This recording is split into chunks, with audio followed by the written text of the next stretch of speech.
8.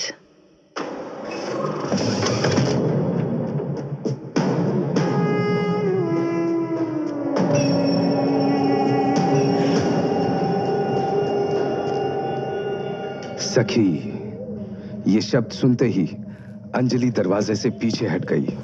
उसके पांव लड़खड़ाने लगे और धड़कनें तेज हो गई। अंजलि को अच्छे से याद था कि उसकी मां जिससे बात किया करती थी और जिसके कहने पर उन्होंने खुदकुशी की। 8.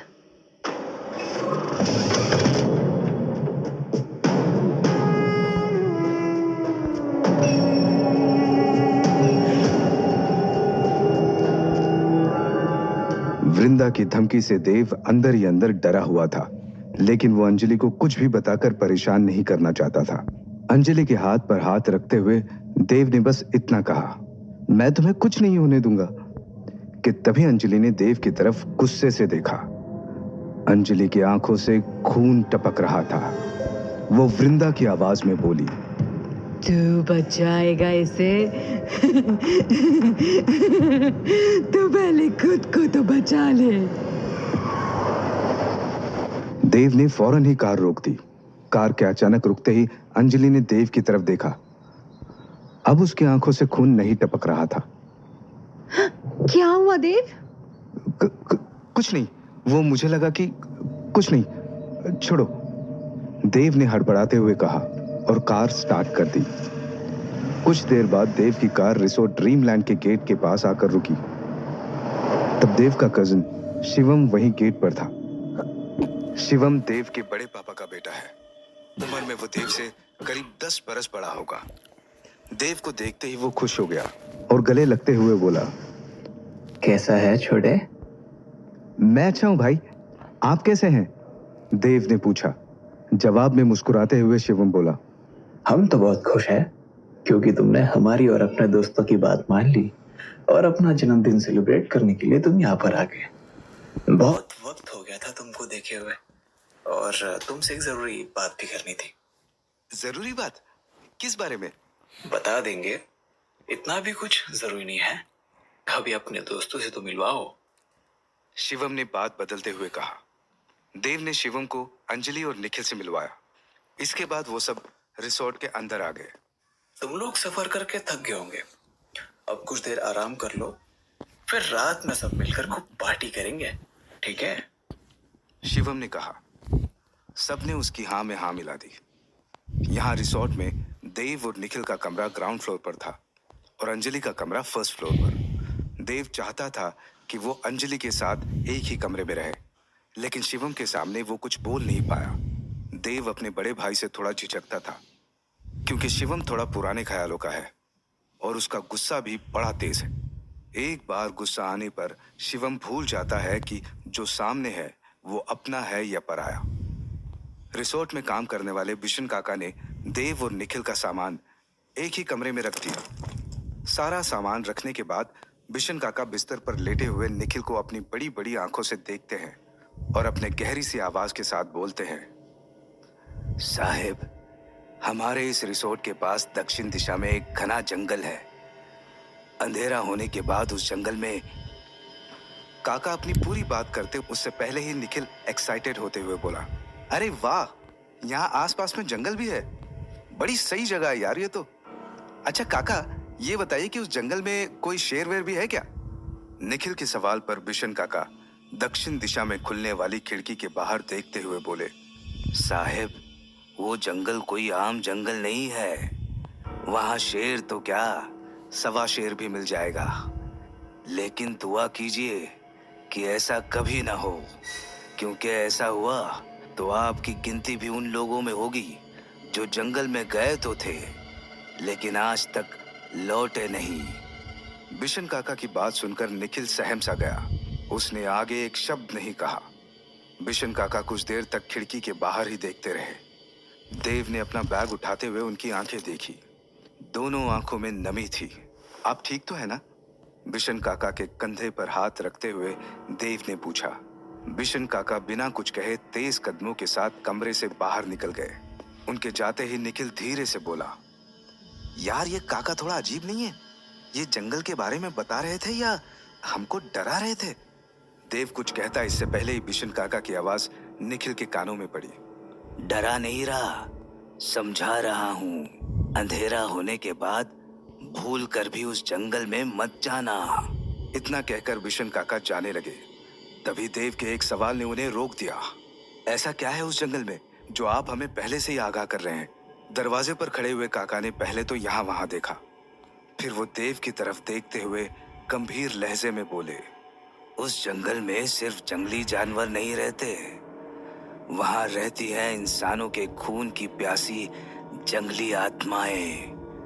सूरज डूबने के बाद वो रूहें शिकार करती हैं। कोई नहीं लौटा साहिब, कोई नहीं। सूरज ढलने पर जो भी जंगल में गया वो आज तक नहीं लौटा। मेरा अपना बेटा भी। अपने बेटे का जिक्र करते ही बिशन काका का गला भर आया। आगे उनसे एक शब्द नहीं बोला गया। वो फौरन ही वहां से चले गए। देव हैरानी से उन्हें जाते हुए देख रहा था कि अचानक एक अनजाने डर ने देव के दिल में फिर से अपनी जगह बना ली। निखिल की तरफ देखते हुए उसने कहा, चाहे कुछ भी हो जाए निखिल, हम में से कोई भी उस जंगल में नहीं जाएगा, ना रात में और ना ही दिन में। हाँ, बिल्कुल नहीं जाएंगे। क्यों ही जाना है जंगल में? ये जंगल के एडवेंचर्स ना बस फिल्मों में ही अच्छे लगते हैं यार। रियल लाइफ में ऐसे एडवेंचर से दूर रहने में ही भलाई है। निखिल ने हड़बड़ाते हुए कहा और बेड से उतरकर फौरन उस खिड़की को बंद कर दिया जो दक्षिण दिशा की तरफ खुली हुई थी। इधर फर्स्ट फ्लोर पर मिले हुए अपने कमरे में अंजलि ने अपना सारा सामान बैग से निकालकर एक अलमारी में सेट कर लिया था। सामान सेट होने के बाद अंजलि बेड पर लेट गई।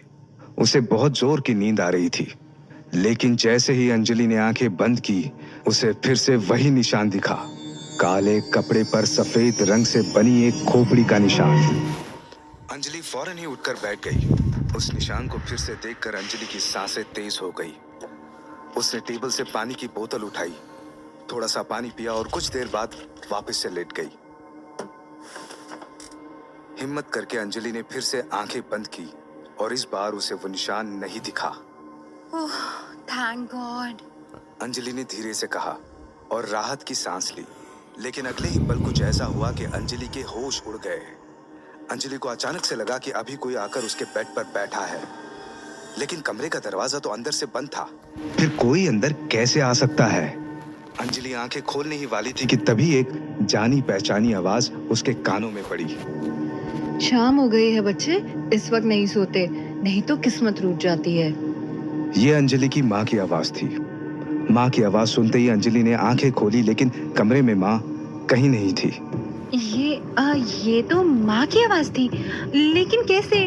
माँ तो अब... अंजलि ने खुद से कहा और बेड से उतरकर खिड़की के पास आ गई। अपने कमरे में देव भी खिड़की के पास ही खड़ा था।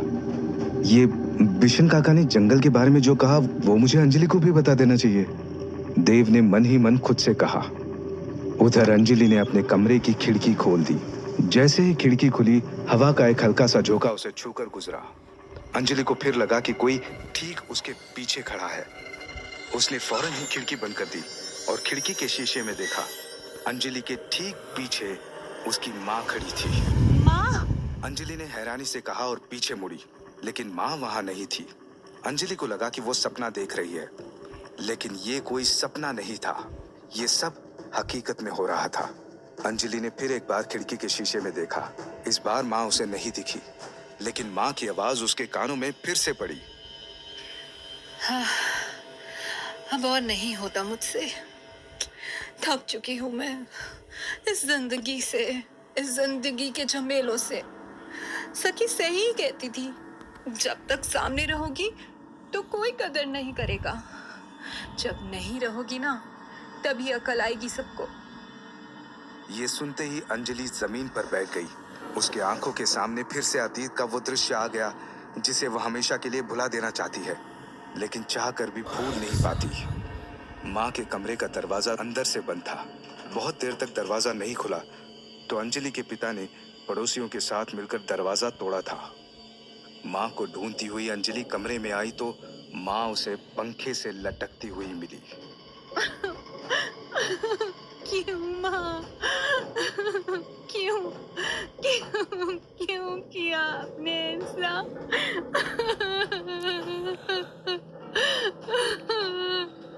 जमीन पर बैठी हुई अंजलि ने रोते हुए कहा, 6 बरस पहले अंजलि की मां ने खुदकुशी कर ली थी, जिसके बाद पुलिस इन्वेस्टिगेशन भी हुई, लेकिन पुलिस ये पता नहीं लगा पाई कि आखिर उन्होंने ऐसा क्यों किया था। अंजलि ने पुलिस को बताया था कि मां अक्सर किसी से बात किया करती थी, लेकिन किससे ये कोई नहीं जान पाया। अंजलि को बस इतना याद है कि मां जिससे बात किया करती थी उसे सखी कहकर पुकारती थी। कुछ देर बाद कमरे के दरवाजे पर दस्तक हुई। अंजलि ने खुद को संभाला और उठकर दरवाजे के पास आ गई। कौन है? अंजलि ने बुझी सी आवाज में पूछा। दरवाजे की दूसरी तरफ से कोई जवाब नहीं आया। अंजलि को लगा कि निखिल या देव में से ही कोई होगा, लेकिन दरवाजा खोलने की जगह उसने फिर से सवाल किया। देव, देव तुम हो क्या? इस बार दरवाजे के दूसरी तरफ से जवाब आया, लेकिन ये आवाज देव की नहीं थी। उस अनजानी आवाज ने धीरे से कहा, मैं हूँ तुम्हारी सखी।